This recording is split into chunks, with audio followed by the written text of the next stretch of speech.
നമ്മുടെ രാജ്യം ഒരു വലിയ ഇലക്ഷൻ കൺമുമ്പിൽ കണ്ട് അതിന്റേതായ പ്രവർത്തനങ്ങളുമായി സജീവമായി കൊണ്ടിരിക്കുന്ന ഒരു സാഹചര്യമാണ് ഇന്ന് നിലവിലുള്ള സാഹചര്യം.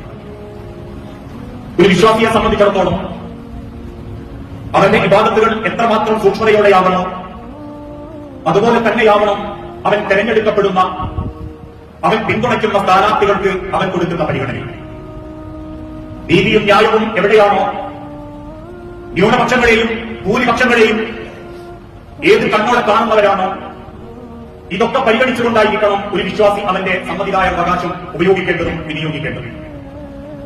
പ്രത്യേകിച്ച് ഇന്നത്തെ സാഹചര്യത്തിൽ നമ്മുടെ നാടിനെ സംബന്ധിച്ചിടത്തോളം ഭൂരിപക്ഷ തീവ്രവാദവും ഫാസിസ ചിന്താഗതിയും പടർന്നു പന്തലിച്ചുകൊണ്ടിരിക്കുന്നു എന്നുള്ളതൊരു യാഥാർത്ഥ്യമാണ്.